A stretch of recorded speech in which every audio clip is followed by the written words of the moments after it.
정진아, 나야. 지금 어디 있니? 어? 엄마, 지금 회사에 있어요. 무슨 일이세요? 아들아, 엄마가 너희 집 앞에 와 있어. 네, 엄마가 우리 집에 오셨다고요? 왜 미리 연락 안 하셨어요? 지금 야근 중이라서 10시에나 끝나요. 그냥 미경이네로 가세요. 다음엔 미리 연락하고 오세요. 쌀쌀한 서울 저녁 아들 집 앞 벤치에서 홀로 앉아있는 분호. 야근이라 늦는다던 성진. 그러나 현관문이 열리고 혜진과 함께 웃으며 나온다. 그들의 옷차림은 데이트라도 가는 듯 말끔하고 차 열쇠가 반짝인다. 멀어져가는 뒷모습을 바라보던 분옥의 손이 서서히 떨린다. 차가 멀리 사라지자 분옥의 눈가에 뜨거운 눈물이 번졌다. 오늘 사연 시작하기 전에 무료 버튼인 구독과 좋아요 부탁드립니다. 그러면 복이 찾아올 거예요. 경북 구미 변두리 철길 옆 허름한 고물상에서 하루가 시작됩니다. 새벽 5시 김분옥 할머니는 벌써 일어나 낡은 손수레를 끌고 나섭니다. 올해 62살 구부정한 어깨와 거친 손이 그녀의 삶을 말해주죠. 오늘도 폐지와 깡통, 깨진 유리병을 골라내는 일이 기다리고 있습니다. 철길을 따라 난 좁은 골목길에는 아직 가로등 불빛만이 어스름을 밝히고 있습니다. 30년 전 남편 김태수 씨가 교통사고로 세상을 떠났을 때 분옥의 나이는 32이었습니다. 갑작스럽게 호러미가 된 그녀 앞에는 7살 성진이와 1살 미경이가 있었죠. 눈앞이 캄캄했지만 포기할 수는 없었습니다. 아이들을 키우고 대학까지 보내야 한다는 일념으로 구미라면 공장에 취직했습니다. 남편의 장례를 치르고 나니 남은 돈은 얼마 되지 않았고 월세와 생활비를 감당하기 위해서는 당장 일자리를 구해야 했습니다. 라면 공장에서의 삶은 녹록지 않았습니다. 하루 12시간씩 쉬는 날도 없이 일했죠. 뜨거운 증기가 가득한 공장에서 면을 삶고 포장하는 일을 반복했습니다. 손은 늘 화상 자국으로 얼룩져 있었고 어깨와 허리는 만신창이가 되어갔습니다. 여름철 공장 안온도는 40도를 넘나들었고 겨울에도 기계 열기 때문에 땀이 멈추지 않았습니다. 그래도 아이들 앞에서만큼은 힘든 기색을 보이지 않으려 애썼습니다. 성진이는 공부를 잘했고 미경이는 착하고 순했습니다. 이 아이들만큼은 제대로 키워보겠다는 마음으로 버텼습니다. 야근이 있는 날이면 이웃집 박 할머니가 아이들을 봐주셨습니다. 분옥은 늘 고마운 마음이었지만 때로는 미안함이 더 컸습니다. 성진이가 학교에서 상을 받았다는 소식을 들으면 가슴이 뭉클했고 미경이가 엄마를 기다리며 잠든 모습을 보면 눈물이 났습니다. 주말에도 일이 있어 아이들과 함께할 시간이 부족했지만 그것이 아이들의 미래를 위한 투자라고 스스로를 달랬습니다. 공장에서 일한 지 15년이 지났을 때였습니다. 성진이는 대학교 1학년이 되어 서울로 올라갔고 미경이가 중학교에 입학했을 때입니다. 분옥은 공장의 냉각기 청소 작업 중 큰 사고를 당했습니다. 기계 점검이 제대로 되지 않은 냉각기에 왼쪽 팔이 끼이는 바람에 어깨뼈가 부러지고 근육이 심하게 손상됐죠. 동료들의 비명소리가 공장 전체에 울려 퍼졌습니다. 그 순간 분옥은 뼈가 부서지는 소리를 직접 들었습니다. 병원 응급실로 실려간 분옥은 곧바로 수술실로 들어갔습니다. 어깨 관절을 고정하는 수술과 찢어진 근육을 잇는 수술을 연달아 받았습니다. 수술 시간만 5시간이 걸렸습니다. 의사는 심각한 표정으로 말했죠. 완전한 회복은 어려울 거라고, 왼팔 기능에 상당한 제약이 있을 거라고 했습니다. 분옥은 수술대 위에서도 아이들 걱정만 했습니다. 성진이는 서울에서 대학 다니고 있는데 등록금은 어떻게 마련하나, 미경이는 이제 중학생인데 누가 뒷바라지를 해주나 하는 생각뿐이었습니다. 4달간의 입원 치료가 끝났을 때 분옥의 왼팔은 예전처럼 자유롭게 움직일 수 없게 되었습니다. 무거운 것을 들거나 팔을 높이 올리는 동작이 거의 불가능했죠. 재활 치료를 받아도 호전되는 정도는 미미했습니다.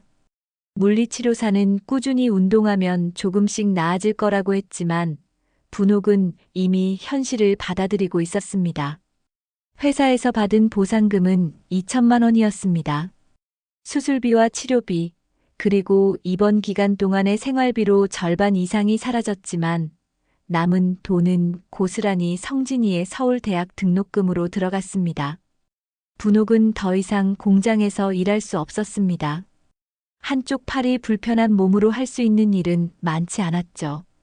그렇게 시작된 것이 폐지와 고물 수집이었습니다. 처음에는 창피했습니다. 동네 사람들의 시선이 따가웠고 자식들이 부끄러워할까봐 걱정됐습니다. 하지만 생존을 위해서는 자존심을 접어야 했습니다. 이웃들 중 몇몇은 동정어린 눈빛으로 바라봤고 어떤 이들은 못 본 척 지나쳤습니다. 새벽부터 밤늦게까지 골목골목을 돌아다니며 버려진 것들을 주워 모았습니다. 하루 종일 돌아다녀야 10,000원에서 20,000원 정도 벌 수 있었지만 그것만으로도 아직 중학생인 미경이를 위해 쓰기에는 턱없이 부족했습니다. 다행히 큰아들은 보상금으로 대학 등록금을 해준 것을 마지막으로 스스로 아르바이트를 하면서 학교를 다녔기에 더 이상 부담은 없었습니다. 왼팔이 불편해도 무거운 것은 끌어야 했고 비 오는 날에는 팔이 욱신욱신 아파서 더욱 힘들었습니다. 그래도 포기할 수 없었습니다. 폐지 한 근에 100원, 깡통 한 개에 10원씩 받아가며 근근히 살아갔습니다. 몇 년 후 성진이는 서울에서 대학을 졸업하고 그대로 서울에 정착했습니다. 중소기업에 취직해 안정적인 생활을 시작했죠. 미경이도 고등학교를 마치고 사무직에 취직해 서울로 올라갔습니다. 분옥은 이제 혼자가 되었습니다. 그래도 아이들이 제 발로 설 수 있게 됐다는 것만으로도 만족했습니다. 20여 년간의 고생이 헛되지 않았다는 생각이 들었거든요. 지금도 분옥은 매일 아침 손수레를 끌고 나섭니다. 예전만큼 멀리 다니지는 못하지만 근처 동네를 돌며 폐지를 줍습니다.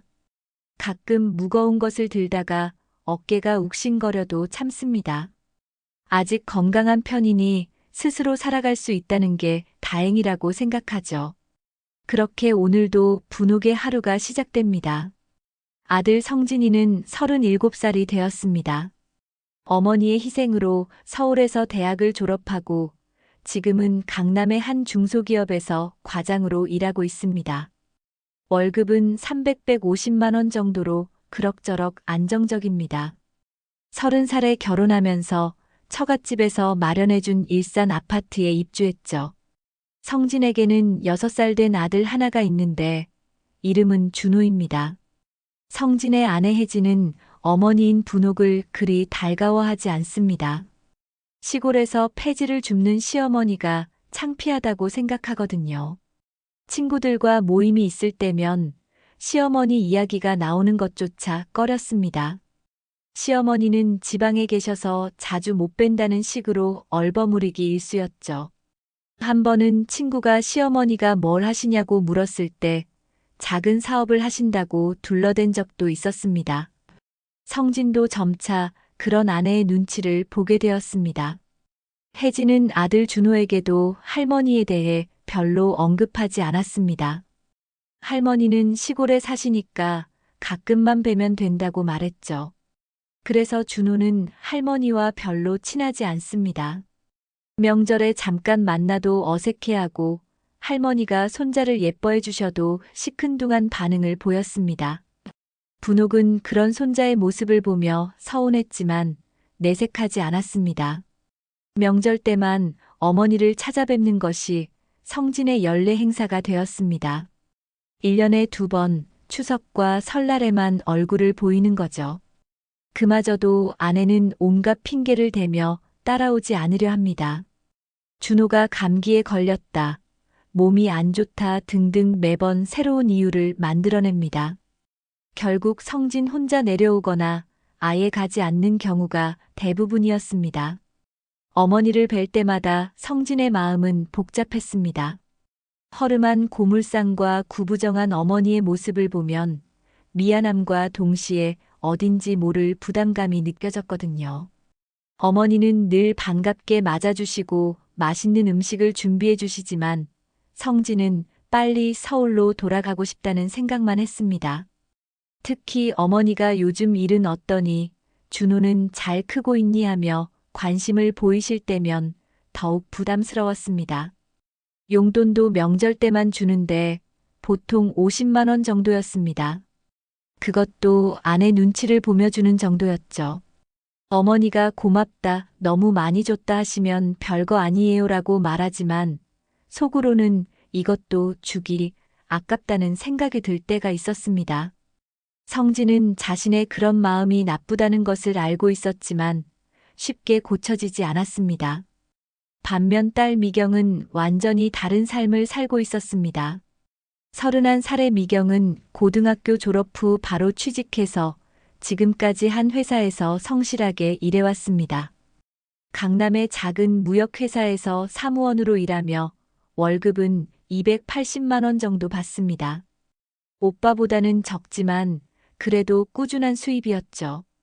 회사 동료들은 미경을 성실하고 책임감 강한 사람이라고 평가했습니다. 미경이 사는 곳은 신림동의 작은 반지하 방입니다. 보증금 500만 원에 월세 40만 원인 10평 남짓한 곳이었죠. 창문으로 들어오는 햇빛도 제대로 없고 비가 오면 습기가 차는 열악한 환경이지만 미경은 불평하지 않았습니다. 돈을 아껴서 어머니께 용돈을 보내는 것이 더 중요했거든요. 방에는 간단한 가구만 있었고 화장대도 없었습니다. 거울은 화장실에 있는 작은 것 하나뿐이었죠. 미경은 매달 30만 원씩 어머니께 용돈을 보냅니다. 자신의 월급에서 꽤 큰 비중을 차지하는 금액이지만 절대 빠뜨리지 않았죠. 가끔 회사에서 보너스를 받으면 50만 원을 보내기도 했습니다. 그러면 어머니는 전화로 미경아, 너무 많이 보냈다. 내가 쓸 돈은 있느냐며 걱정해 주셨습니다. 미경은 괜찮아요, 엄마. 제가 쓸 돈은 충분해요라고 대답했지만 실제로는 자신을 위한 지출은 최소한으로 줄이고 있었습니다. 한 달에 한 번은 꼭 구미로 내려가 어머니를 찾아뵙는 것이 미경의 일상이었습니다. 금요일 저녁 막차를 타고 내려가서 토요일 하루 종일 어머니와 시간을 보내고 일요일 아침 첫 차로 서울로 올라오는 패턴이었죠. 교통비만 해도 한 번에 10만 원 가까이 들었지만 아깝지 않았습니다.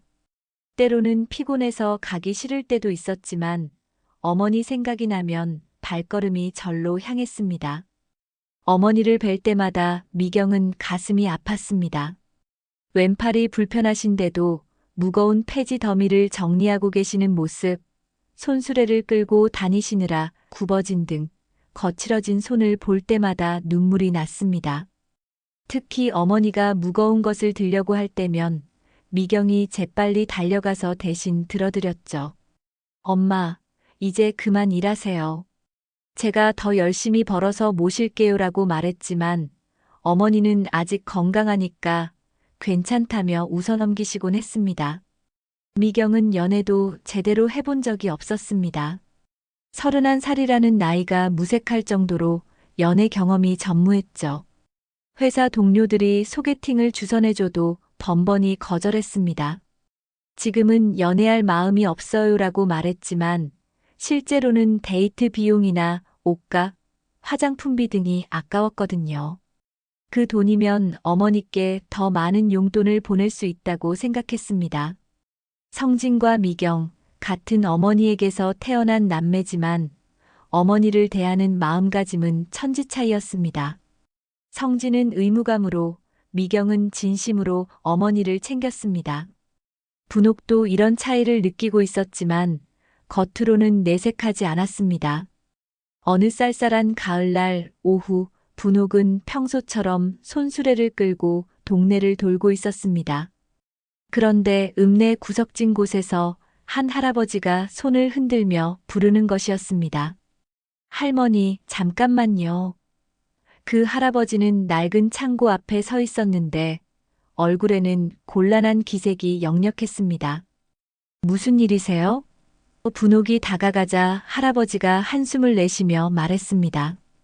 이 창고를 비워야 하는데 버릴 물건은 버리고 쓸만한 건 가져가셨으면 좋겠어요. 내일까지 정리해야 하거든요. 할아버지는 서울 사는 아들이 이 땅을 팔기로 했다며 오랫동안 방치해둔 창고를 급히 비워야 한다고 설명했습니다. 분옥은 흔쾌히 도와드리겠다고 했습니다. 폐지나 고철이라도 건질 수 있을 것 같았거든요. 할아버지는 고마워하며 창고 열쇠를 건네주고는 다 가져가세요. 어차피 버릴 거니까라고 말했습니다. 분옥은 왼팔이 불편했지만 최대한 도움이 되겠다고 다짐했습니다.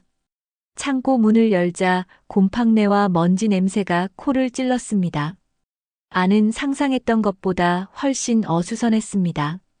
오래된 가구들이 여기저기 쌓여 있었고 낡은 상자들과 잡동사니들이 거미줄과 함께 엉켜 있었습니다.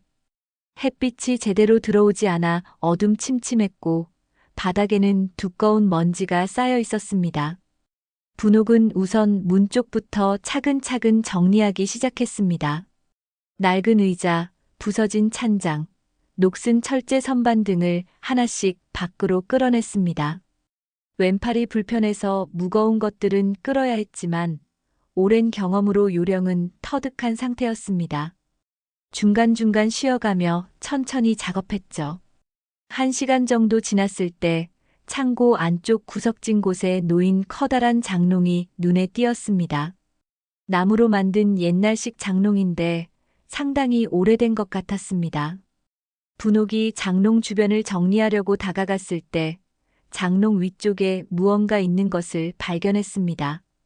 먼지와 거미줄에 덮여 있어서 정확히 뭔지는 알 수 없었지만 크기로 봐서는 액자 같았습니다. 호기심이 생긴 분옥은 의자를 가져다 놓고 조심스럽게 올라가서 그것을 내려다보았습니다.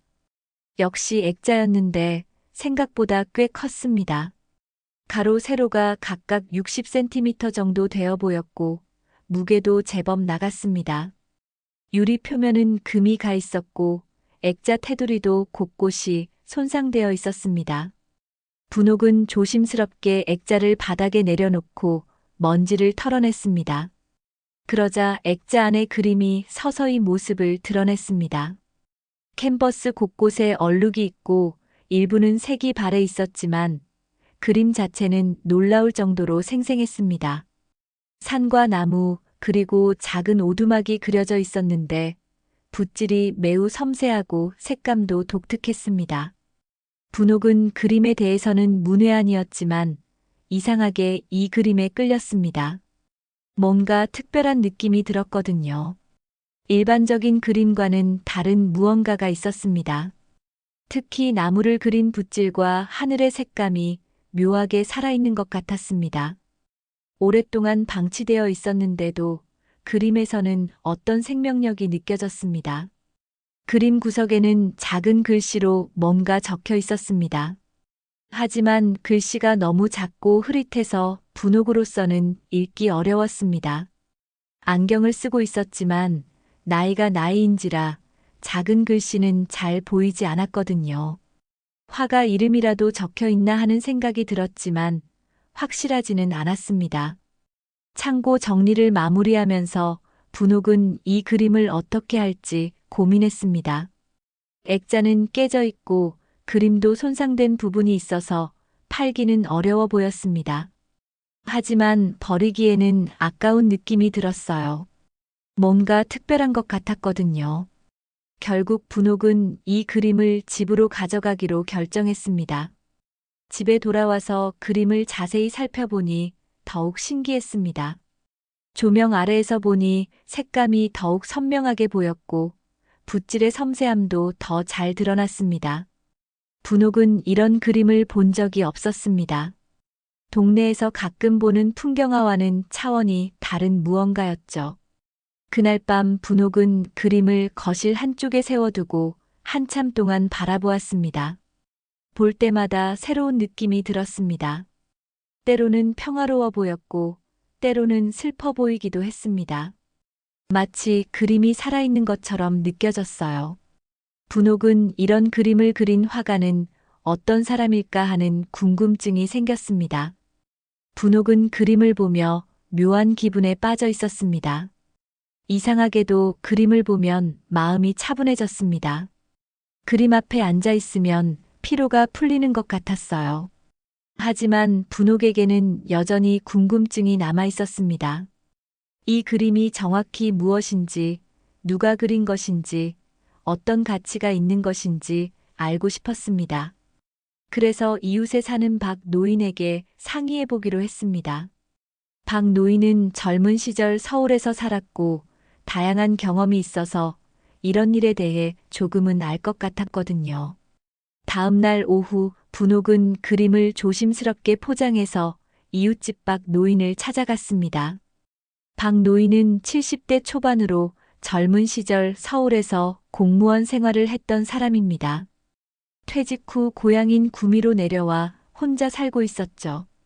평소 분옥과는 가끔 인사를 나누는 사이였는데 동네에서는 박식한 사람으로 통했습니다. 박 선생님, 죄송한데 잠깐 뵐 수 있을까요? 분옥이 조심스럽게 문을 두드리자 박 노인이 나왔습니다. 어머, 분옥 씨 웬일이세요? 들어오세요. 박 노인은 반갑게 맞아주며 거실로 안내했습니다. 분옥은 조심스럽게 그림을 꺼내며 말했습니다. 어제 창고에서 이런 그림을 발견했는데 혹시 뭔지 아실까요? 박 노인이 그림을 받아보는 순간 얼굴 표정이 확연히 달라졌습니다. 눈이 휘둥그레져서는 그림을 이리저리 자세히 살펴보기 시작했습니다. 어디서 이런 그림을? 박 노인은 중얼거리며 그림 구석에 적힌 작은 글씨를 유심히 들여다보았습니다. 그러더니 갑자기 잠깐만요라고 하며 안쪽 방으로 들어갔습니다. 잠시 후 박 노인은 돋보기를 들고 나와서 그림 구석의 사인을 다시 한번 자세히 살펴보았습니다. 이건 설마. 박 노인의 목소리에는 흥분이 섞여 있었습니다. 분옥은 그런 박 노인의 반응을 보며 심장이 빨리 뛰기 시작했습니다. 뭔가 중요한 일이 벌어지고 있다는 느낌이 들었거든요. 분옥 씨, 이게 정말 어디서 나온 거예요? 박 노인이 진지한 표정으로 물었습니다. 분옥은 어제 창고에서 있었던 일을 자세히 설명했습니다.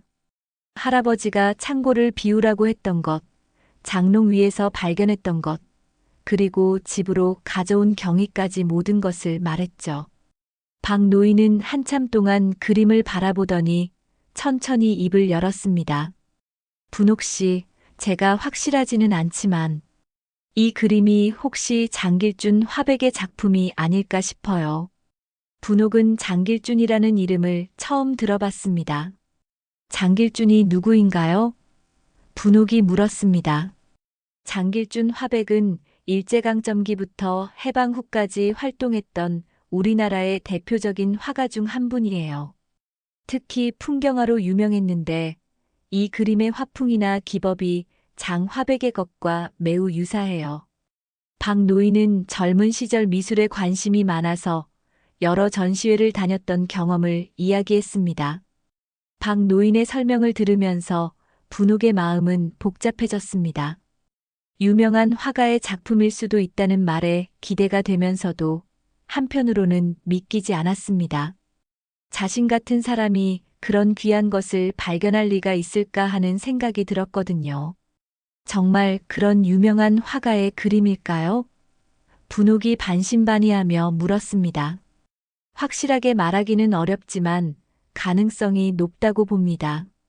이 붓질과 색감, 그리고 구도가 장화백의 특징과 너무 비슷해요. 특히 이 나무를 그린 방식이나 하늘의 표현법이 그래요. 박 노인은 그림의 여러 부분을 가리키며 설명했습니다.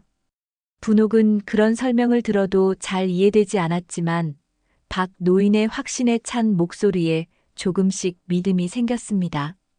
그런데 만약 정말 그 화가의 작품이라면 어떻게 되는 건가요? 분옥이 조심스럽게 물었습니다. 박 노인은 잠시 생각하더니 말했습니다. 그렇다면 상당한 가치가 있을 거예요. 장길준 화백의 작품들은 현재 미술 시장에서 매우 높은 평가를 받고 있거든요. 박 노인의 말을 들은 분옥은 어지러워지는 느낌이었습니다. 상당한 가치라는 것이 구체적으로 얼마나 되는 건지 궁금했지만 바로 묻기는 어려웠습니다. 그럼 어떻게 확인해 볼 수 있을까요? 분옥이 물었습니다. 전문가의 감정을 받아보시는 게 좋겠어요. 대구에 시립미술관이 있는데 거기서 감정 서비스를 해주거든요. 정확한 진위를 확인할 수 있을 거예요. 박 노인은 친절하게 미술관 연락처까지 알려주었습니다. 분옥은 그 정보를 메모하며 마음속으로 결정했습니다. 내일 당장 대구 미술관에 가보겠다고 말이죠. 집으로 돌아온 분옥은 그림을 다시 한번 자세히 바라보았습니다. 박 노인의 말을 들은 후부터는 그림이 다르게 보였습니다.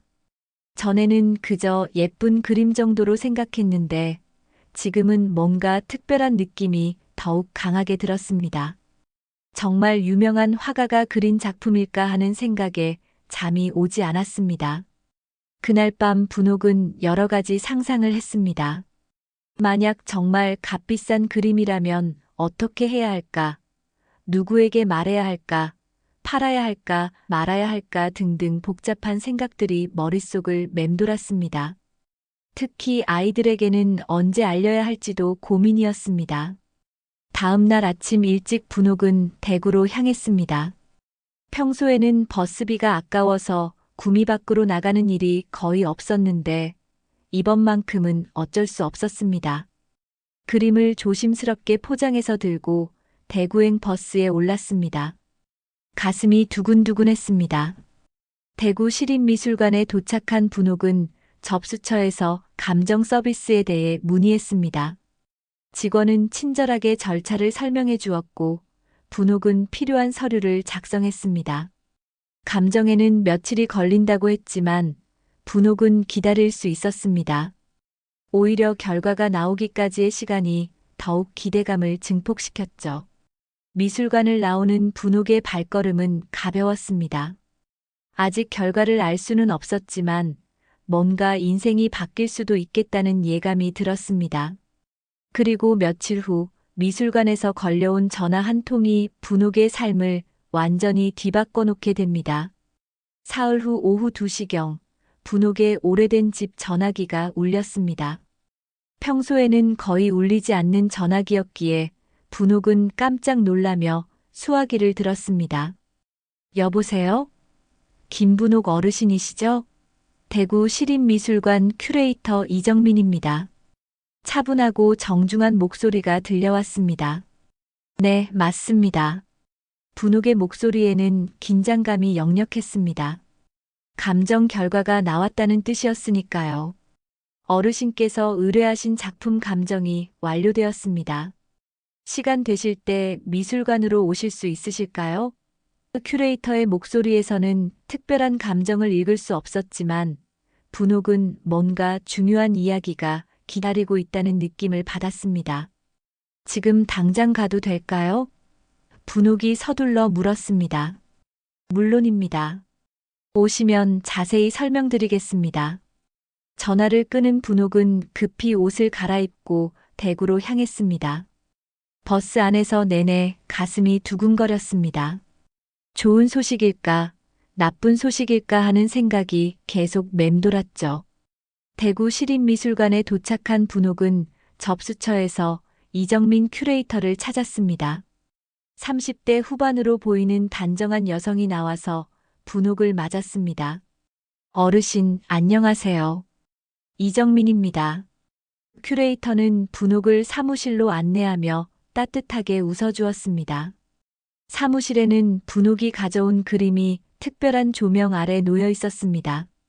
전문적인 환경에서 보니 그림이 더욱 선명하고 아름다워 보였습니다. 어르신, 정말 놀라운 발견을 하셨습니다. 이정민 큐레이터가 진지한 표정으로 말을 시작했습니다. 이 작품은 장길준 화백의 1953년작 고향의 가을이라는 작품입니다. 지금까지 사라진 줄 알았던 작품이에요. 큐레이터의 말을 들은 분옥은 눈이 휘둥그레졌습니다. 정말 그 유명한 화가의 작품이 맞나요? 분옥의 목소리가 떨렸습니다. 네, 확실합니다. 우리 미술관의 전문 감정단이 며칠에 걸쳐 정밀 검사를 했고, 붓질, 안료, 캔버스, 심지어 나무 연대까지 모든 것이 장길준 화백의 다른 작품들과 일치합니다. 큐레이터는 상세한 감정서를 보여주며 설명했습니다. 분옥은 아직 현실감이 없었습니다. 그런데 이 그림이 얼마나 중요한 건가요? 분옥이 조심스럽게 물었습니다. 이정민 큐레이터는 잠시 망설이더니 천천히 입을 열었습니다. 어르신, 이 작품의 현재 감정가는 최소 88억 원입니다. 그 순간 분옥의 머릿속이 하얘졌습니다. 88억 원이라는 숫자가 믿어지지 않았습니다. 평생 푼돈을 모아가며 살아온 분옥에게는 상상할 수도 없는 금액이었죠. 88억 원이요? 분옥이 다시 한번 확인했습니다. 네, 맞습니다. 장길준 화백은 한국 근현대 미술사에서 매우 중요한 위치를 차지하는 분이고, 특히 이 작품은 그의 대표작 중 하나로 여겨지는 작품입니다. 그동안 행방이 묘연했던 작품이라 더욱 가치가 높습니다. 큐레이터는 장길준 화백에 대한 설명과 함께 이 작품의 미술사적 의미를 자세히 설명해 주었습니다. 분옥은 그 자리에 앉아서도 믿기지 않았습니다. 어제까지만 해도 폐지를 주우며 하루하루 버텨왔는데 갑자기 88억 원이라는 돈의 주인이 되었다는 것이 현실 같지 않았습니다. 정말 제가 이 그림의 주인이 맞나요? 분옥이 또다시 확인했습니다. 물론입니다. 어르신께서 합법적으로 취득하신 것이니까요. 창고 주인분도 버리라고 하셨다니 소유권에는 전혀 문제가 없습니다.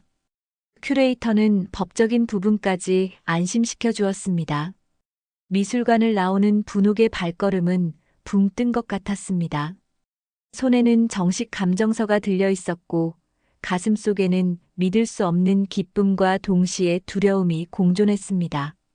88억 원이라는 돈을 어떻게 해야 할지, 누구에게 먼저 알려야 할지 혼란스러웠습니다. 집으로 돌아오는 길에 분옥은 여러 가지 생각을 했습니다.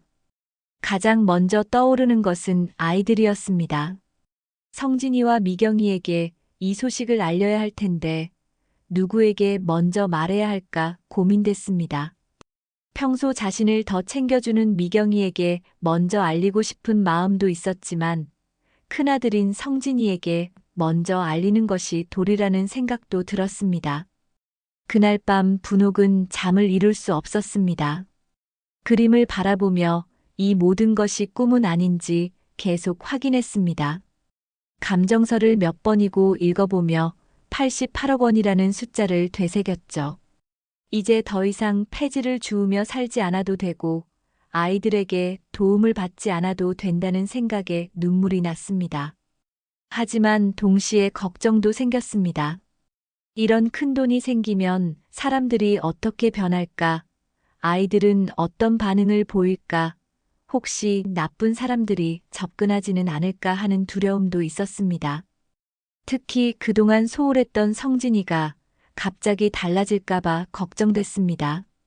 다음 날 아침 분옥은 결심을 했습니다. 우선 큰아들인 성진이에게 먼저 알리겠다고 말이죠.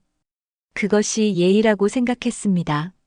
하지만 어떻게 말해야 할지, 언제 말해야 할지는 여전히 고민이었습니다.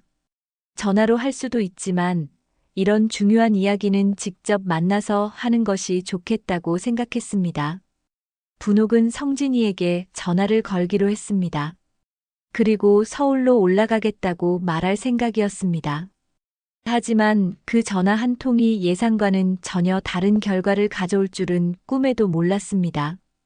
다음 날 오전, 분옥은 떨리는 마음으로 성진이에게 전화를 걸었습니다. 성진아, 나야. 엄마. 무슨 일이세요? 갑자기 전화하시고. 성진의 목소리에는 약간의 귀찮다는 뉘앙스가 섞여 있었습니다. 아들아, 엄마가 오늘 서울로 올라가려고 하는데 시간 괜찮겠니? 서울로요? 왜 갑자기요? 무슨 일 있으세요? 성진은 어머니가 갑자기 서울에 오겠다고 하니 당황스러웠습니다. 평소에는 자신이 내려가는 것이 당연하다고 생각했는데 어머니가 직접 올라오겠다고 하니 뭔가 심각한 일이 있나 싶었죠. 특별한 일은 아니고 그냥 아들 얼굴 보고 싶어서. 오늘 올라갈게. 분옥은 전화로는 자세한 이야기를 하고 싶지 않았습니다. 오늘은 좀 바빠서요. 다음 주 주말은 어떠세요? 성진은 어머니가 특별한 일도 아니라고 하시면서 오신다고 하니 탐탁치 않았습니다. 사실 오늘 저녁에는 회사 동료들과 약속이 있었고 혜진도 시어머니가 갑자기 온다면 기분이 좋지 않을 것 같았거든요. 분옥은 아들의 말을 듣고 마음이 섭섭해졌습니다. 그래. 그럼 엄마가 갑자기 가서 미안하다. 다음 주 주말에 갈게 죄송해요, 엄마. 정말 오늘은 일이 있어서요. 성진은 형식적으로 사과했지만 목소리에는 진심이 느껴지지 않았습니다. 전화를 끊은 후 분옥은 한참 동안 수화기를 바라보았습니다. 88억 원이라는 엄청난 소식을 전하려고 했는데 아들은 시간이 없다고 했습니다. 이틀 뒤 분옥에게는 다음 주 주말까지 기다리는 게 천년의 시간처럼 느껴졌어요. 분옥은 다시 아들에게 전화를 걸었습니다. 성진아, 다음 주 주말에 간다고 했는데 좀 더 빨리 볼 수 있을까? 시간 좀 낼 수 있겠니? 왜 그러세요? 무슨 급한 일 있으세요? 엄마 그냥 전화로 말씀해 주세요.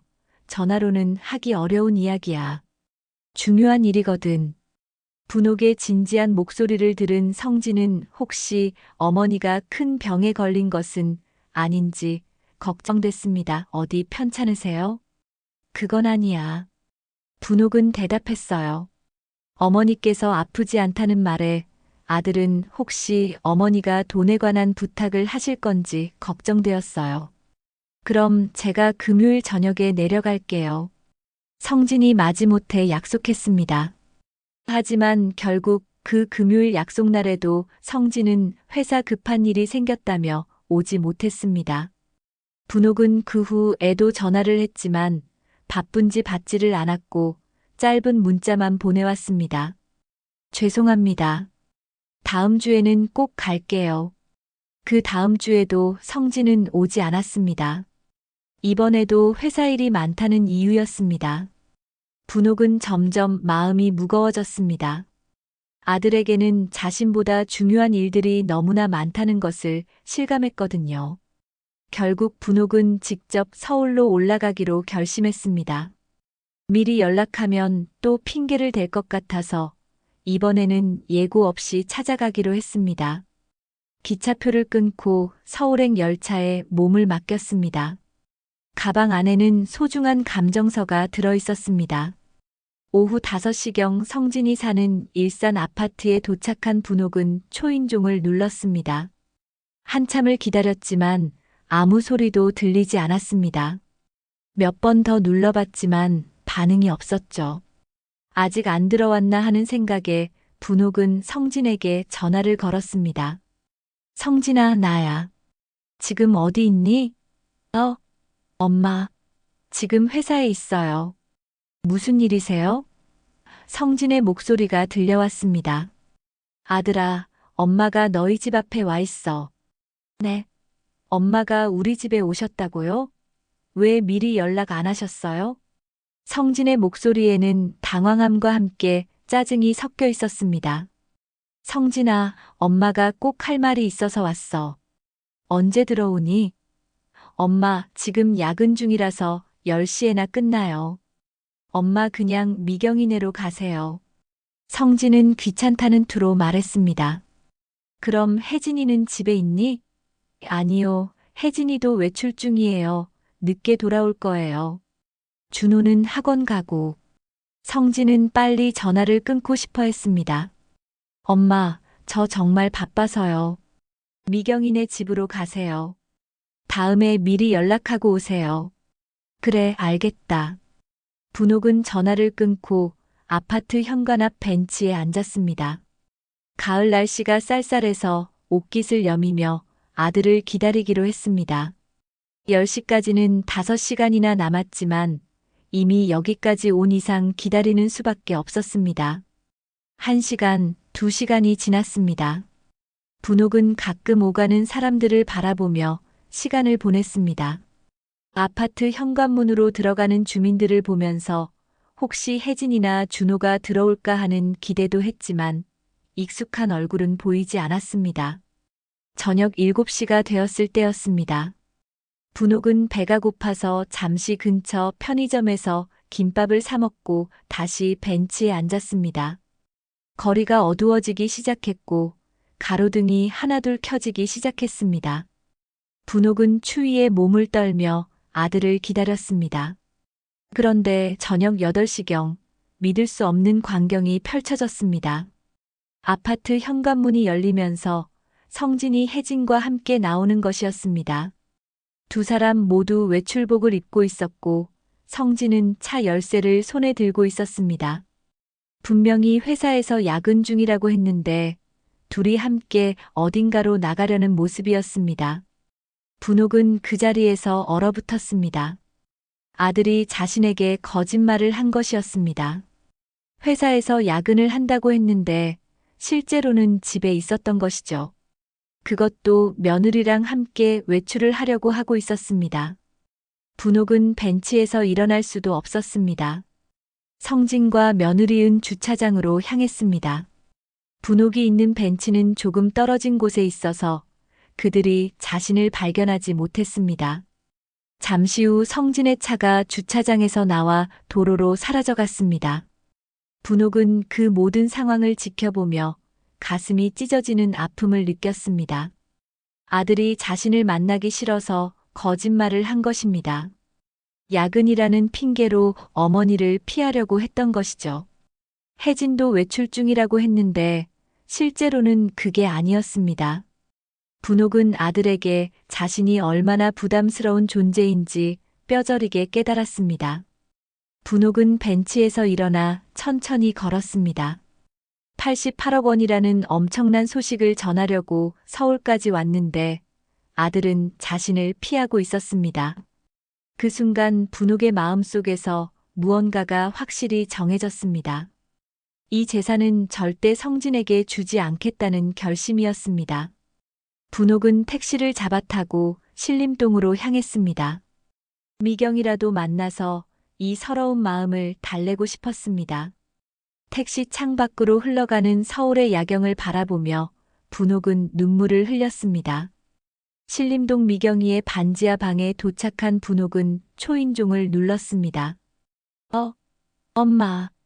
미경이 문을 열자마자 깜짝 놀라며 반갑게 맞아주었습니다. 엄마, 어쩐 일이에요?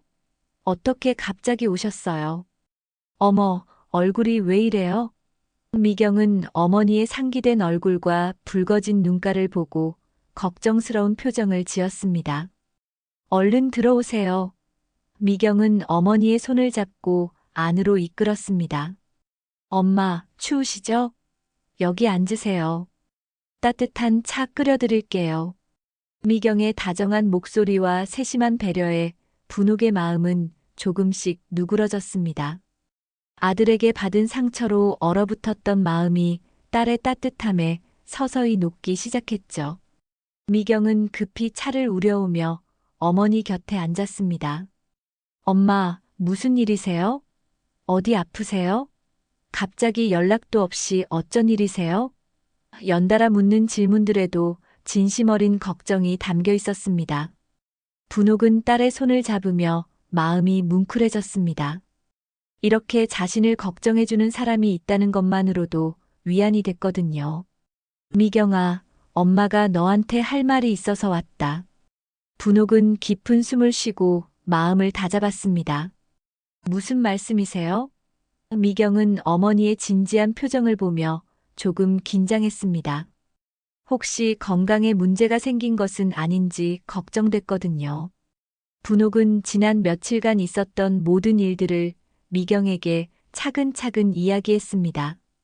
창고에서 그림을 발견한 것부터 박 노인의 조언, 대구 미술관에서의 감정 결과까지 순서대로 설명했죠. 미경은 어머니의 이야기를 들으며 눈이 점점 커졌습니다. 엄마, 정말요? 88억 원이요? 미경도 믿기지 않는다는 표정이었습니다. 그래, 여기 감정서도 있어. 분옥은 가방에서 감정서를 꺼내 보여주었습니다. 미경은 그 서류를 보며 떨리는 손으로 받아들였습니다. 정말로 88억 원이라는 숫자가 적혀 있었습니다. 엄마, 정말 대단하세요. 이제 고생 안 하셔도 되는 거네요. 미경의 첫 반응은 돈에 대한 욕심이 아니라 어머니가 이제 힘들게 살지 않아도 된다는 기쁨이었습니다. 눈물까지 글썽이며 어머니의 손을 꼭 잡았죠. 엄마, 정말 다행이에요. 더 이상 폐지 주우러 다니지 마세요. 분옥은 딸의 순수한 반응에 마음이 따뜻해졌습니다. 돈의 액수에 놀라기보다는 어머니의 고생이 끝났다는 것을 먼저 기뻐하는 미경의 모습이 고마웠거든요. 그런데 엄마, 오빠한테는 말씀드렸어요? 미경이 조심스럽게 물었습니다. 그 질문에 분옥의 표정이 어두워졌습니다. 오늘 있었던 성진과의 일을 자세히 들려주었습니다. 여러 번 약속을 미루던 것, 갑자기 찾아갔을 때 야근이라고 거짓말한 것, 그리고 실제로는 며느리와 함께 외출하는 모습을 목격한 것까지 모든 것을 털어놓았습니다. 미경은 듣는 내내 표정이 어두워졌습니다. 오빠가 그렇게 했다고요? 엄마를 거짓말로. 그럴 수가 있어요? 미경은 믿을 수 없다는 표정이었습니다. 어머니가 얼마나 상처받으셨을지 마음이 아팠거든요. 엄마, 얼마나 서운하셨겠어요. 미경아, 엄마는 이제 알겠어. 너희 오빠한테는 엄마가 부담스러운 존재구나 하고 말이야. 분옥의 목소리에는 깊은 상처가 묻어 있었습니다. 엄마가 중요하게 할 말이 있다고 했는데도 시간이 없다고 하더니 결국엔 거짓말까지 해가면서 피하고. 엄마, 오빠가 너무 잘못한 거예요. 어떻게 어머니께 그럴 수 있어요? 미경은 오빠의 행동을 이해할 수 없었습니다. 자신은 한 달에 한 번씩 구미로 내려가서 어머니를 뵙는데 오빠는 어머니가 직접 오셨는데도 피하다니 말이 안 됐습니다. 분옥은 미경에게 자신의 마음을 털어놓았습니다. 미경아, 엄마가 결심했어. 이 그림에서 나오는 돈은 너한테만 줄 거야. 엄마, 그러시면 안 돼요. 오빠도 아들인데. 미경은 깜짝 놀라며 말했습니다. 하지만 분옥의 마음은 이미 정해져 있었습니다. 아니다, 미경아. 엄마가 평생 살아보니까 알겠어. 진짜 엄마를 사랑하는 사람이 누구인지 말이야. 분옥의 목소리에는 확신이 있었습니다. 너는 매달 용돈도 보내주고 한 달에 한 번씩 내려와서 엄마를 챙겨주잖니. 연애도 포기하고 결혼도 미루면서까지. 미경은 어머니를 말리려고 했습니다. 엄마, 그래도 가족인데. 오빠도 나름대로 사정이 있을 거예요. 미경아, 가족이라고 해서 다 같은 게 아니야. 진심으로 엄마를 생각해주는 사람한테 주는 게 맞지. 분옥은 오늘 겪은 일들을 되씹으며 더욱 확고해졌습니다. 그런데 다음 날 예상치 못한 일이 벌어집니다. 대구 시립미술관 큐레이터 이정민 씨가 분옥에게 추가 확인 사항이 있어서 전화를 걸었는데 분옥이 서울에 있어서 연결이 되지 않았습니다. 그래서 큐레이터는 처음 감정 의뢰 시 적어둔 비상 연락처로 전화를 걸었습니다. 그 번호는 다름 아닌 성진의 휴대폰 번호였습니다. 분옥이 처음 감정을 의뢰할 때 혹시 모를 상황에 대비해 큰아들의 번호를 비상 연락처로 적어놨던 것이죠. 안녕하세요. 김성진 씨 맞으시죠? 대구 시립미술관 이정민입니다. 네, 맞는데요. 무슨 일이세요? 성진은 갑작스러운 미술관의 전화에 당황했습니다. 김분옥 어르신께서 의뢰하신 장길준 화백 작품 감정건으로 연락드렸는데 어르신과 연락이 안 되어서요. 아드님께 연락드렸습니다. 장길준 화백 작품이요? 감정이요? 성진은 더욱 혼란스러워했습니다. 네, 어르신께서 소장하고 계신 고향의 가을이라는 작품이 진품으로 판명됐습니다. 감정가는 88억 원 정도로 추정되고 있고요. 큐레이터의 말에 성진은 순간 멈춰섰습니다. 네, 88억 원이요? 우리 어머니가 그런 그림을 갖고 계시다고요? 성진의 목소리가 떨렸습니다. 어머니가 그런 엄청난 재산을 갖고 계시다는 사실을 전혀 몰랐던 것입니다. 네, 맞습니다. 어머니께 경매건으로 말씀드릴 게 있으니 연락 부탁드린다고 전해주실 수 있으신가요? 전화를 끄는 성진은 충격에 빠졌습니다. 폐지를 주우며 사시는 어머니가 88억 원짜리 그림을 갖고 계시다니 믿을 수 없었습니다. 그 순간 성진은 며칠 전 어머니를 거짓말로 피했던 일이 떠올랐습니다. 어머니가 중요한 할 말이 있다고 하신 게 바로 이 이야기였구나 하는 생각이 들었죠. 성진은 전화를 끊고 한참 동안 그 자리에 서 있었습니다. 머릿속이 하얗게 변했고 큐레이터의 말이 계속 맴돌았습니다. 88억 원, 장길준 화백, 진품. 믿을 수 없는 단어들이 현실감 없이 떠다녔죠. 폐지를 주우며 사시는 어머니가 그런 엄청난 재산을 갖고 계시다니 꿈 같은 이야기였습니다. 여보, 누구한테서 온 전화야? 혜진이 거실에서 물었습니다. 성진은 아직 정신을 차리지 못한 채로 대답했습니다. 미술관에서. 미술관? 왜 미술관에서 우리한테 전화를 해? 혜진은 이상하다는 듯이 남편을 바라보았습니다. 엄마가 88억 원짜리 그림을 갖고 계시다고 해. 성진의 목소리가 떨렸습니다. 혜진은 처음에는 농담인 줄 알았습니다. 뭐라고? 시어머니가 대구 미술관에서 직접 전화 왔어. 장길준 화백 작품이 진품이라고. 88억 원이라고. 혜진의 표정이 급격히 변했습니다. 정말이야? 진짜로? 응, 미술관에서 직접 확인해 준 거야. 성진은 아직도 믿기지 않는다는 표정이었습니다. 그런데 갑자기 며칠 전 일이 떠올랐습니다. 어머니가 중요한 할 말이 있다고 하셨던 것, 그리고 자신이 거짓말을 해서 피했던 것 말이죠. 다음 날 아침 일찍 성진은 회사에 연차를 내고 구미로 향했습니다. 평소라면 절대 그럴 리 없는 일이었죠.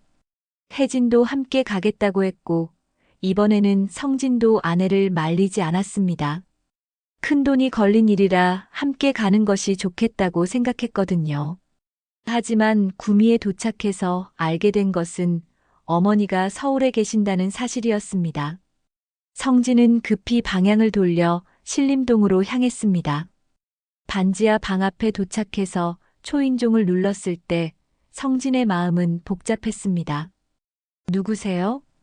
미경의 목소리가 들려왔습니다. 미경아, 오빠야. 혜진이도 같이 왔어. 오빠. 언니도? 미경이 문을 열었는데 표정이 좋지 않았습니다. 갑자기 왜 왔어요? 엄마 뵈러 왔어. 성진은 조심스럽게 말했습니다. 들어오라고 해라. 안에서 분옥의 목소리가 들려왔습니다.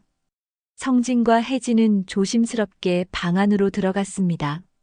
어머니는 소파에 앉아 계셨는데 평소와는 다른 표정이었습니다. 냉정하고 단단해 보였죠.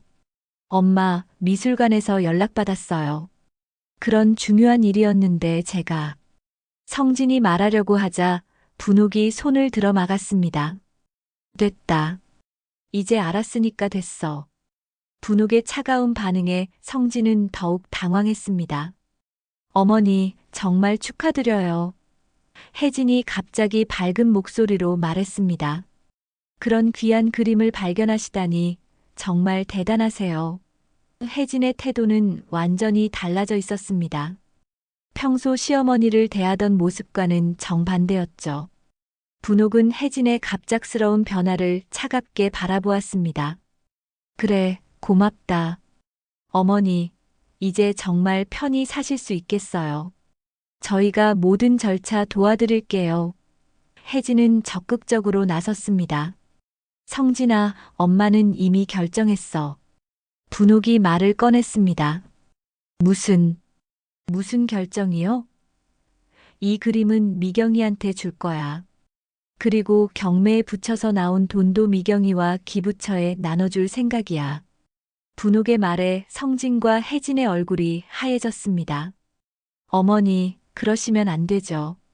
성진 오빠도 아들인데. 혜진이 급히 말했지만 분옥의 의지는 단단했습니다. 내 재산은 내가 정하는 거야. 그동안 나를 진심으로 돌봐준 사람한테 주는 게 맞지. 며칠 후 분옥은 정말로 그림을 유명 경매회사에 위탁했습니다. 성진은 마지막까지 어머니를 설득해 보려 했지만 소용없었습니다. 분옥의 마음은 이미 굳어져 있었거든요. 오히려 성진이 자주 찾아와서 그림 이야기만 하는 모습을 보며 더욱 실망했습니다. 경매 당일 언론들이 몰려들었습니다. 시골 할머니가 발견한 88억 원짜리 그림이라는 제목으로 기사가 나갔고 많은 사람들의 관심을 끌었죠. 경매장에는 성진과 혜진, 그리고 미경이 함께 앉아 있었습니다. 이제 장길준 화백의 고향의 가을을 경매에 붙이겠습니다. 경매사의 말과 함께 치열한 경합이 시작됐습니다. 80억, 85억, 90억. 가격은 계속 올라갔고 최종 낙찰가는 무려 93억 2천만 원이었습니다. 취재진이 몰려들었고 성진은 카메라 앞에서 웃으며 말했습니다. 어머니 뜻을 받들겠습니다. 마치 자신도 상속받을 것처럼 말하는 모습이었죠. 하지만 분옥은 차분히 말했습니다. 이 돈은 나를 늘 지켜준 딸과 내가 정한 기부처에 씁니다. 성진의 표정이 굳었고 미경은 눈시울이 붉어졌습니다.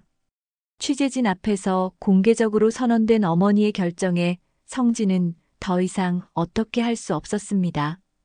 경매가 끝난 후 분옥은 미경의 명의로 강남의 깨끗한 아파트를 샀습니다. 어머니와 함께 살 수 있는 넓고 햇볕이 잘 드는 곳이었죠. 그리고 상당한 금액을 노후 자금으로 저축했습니다. 나머지 돈은 약속대로 장학재단과 노인복지관에 기부됐습니다. 마지막 기자 인터뷰에서 누군가 물었습니다. 어르신, 이 모든 일이 꿈 같으실 텐데 가장 기억에 남는 순간이 언제였나요? 분옥은 잠시 생각하더니 미소를 지으며 답했습니다. 창고에서 그 그림을 처음 발견했을 때요. 그때는 몰랐지만 그 순간이 제 인생을 완전히 바꿔놓았어요. 그럼 앞으로 어떻게 사실 계획이세요? 딸과 함께 평범하게 살 거예요. 돈이 많다고 해서 사람이 달라지는 건 아니거든요. 다만 이제는 누구에게 기댈 필요 없이 당당하게 살 수 있게 됐어요. 햇살이 비치는 새집 거실에서 분옥은 미경과 함께 차를 마시며 평온한 오후를 보내고 있었습니다. 창밖으로는 푸른 하늘이 펼쳐져 있었고 분옥의 얼굴에는 세상 어떤 명화보다 아름다운 만족스러운 미소가 어려 있었습니다. 더 많은 이야기로 다시 찾아올게요. 구독과 좋아요는 큰 힘이 됩니다.